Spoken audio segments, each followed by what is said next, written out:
তো গাইজ অনেক দিন ধরে ভাবছিলাম পদ্ম গাছ বসাবো, আর তাই জন্য দেখো আমি পদ্ম গাছের কিন্তু বীজ অর্ডার করেছিলাম আর সেটা কিন্তু চলে এসছে। তো চলো প্রথমে আগে এটা আনবক্সিং করি আর তারপর দেখবো এর ভেতরে কী আছে। আর আমি এখন এটা ফার্স্ট দেখছি, ঠিক আছে? এর আগে কিন্তু আমি একবারও দেখিনি। তো চলো এর ভেতরে কী কী দিয়েছে আগে দেখে নিই একবার।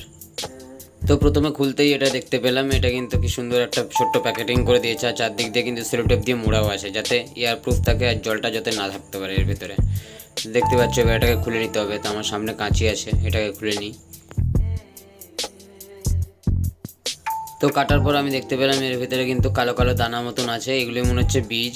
আর এগুলো কিন্তু ভালো করে দেখলে বুঝতে পারবে, একদিকে ফুটো আছে আর একদিকে মানে একটা ফ্ল্যাট আছে আর একটা দিকে কিন্তু হুল টাইপের আছে।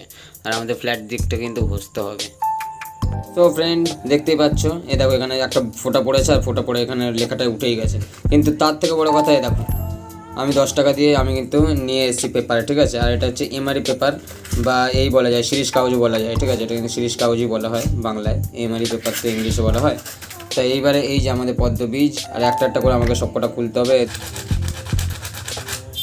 তো ফাইনালি আরও কিছুক্ষণ ঘষার পর এইবারে আমি দেখতে পাচ্ছি একটা সাদা কিন্তু অংশ দেখাচ্ছে। তো এখন দেখতেই পাচ্ছ যে এখানে দেখো শিরিষ কাগজ কিন্তু পুরো ঘষে গেছে, আর এখানে কিন্তু এখনও পর্যন্ত 10টা বীজ এখনও বাকি আছে, ঠিক আছে?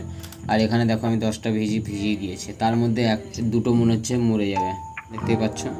তো এটা রেখে দেবো একদিন পুরো। আর এখানে দেখতে পাচ্ছ লাল লাল লাল লাল রঙও হচ্ছে, এটা যত ডিপ হয়ে যাবে লাল রঙ ততই কিন্তু আমরা বুঝতে পারবো যে এই জিনিসটা সিটটা কিন্তু ঠিকঠাক কাজ করছে। তো আমি এখানে দেখতে পাচ্ছি এগুলো সব রেখে দিলাম এখানে পরপর। তো আমরা জল চেঞ্জ করার পর পাক্কা 3 দিন পর কিন্তু এখানে দেখতে পাচ্ছ কতটা হাইট হয়ে গেছে এটার। আর এরপর কিন্তু বেশি দিন আর এই পটে রাখা যাবে না, আর একদিন আমরা ওয়েট করব, তারপর দেখবো এটা যদি পটটা চেঞ্জ করতে হয় কি না। তো এখানে দেখতেই পাচ্ছ এখানে দেখো বড় হয়ে গেছে, একদিনেই কিন্তু অনেকটা লম্বা হয়ে গেছে। এরপর কিন্তু এটাকে আরও বড় জায়গায় রাখতে হবে, নাহলে কিন্তু এটা মারা যেতে পারে।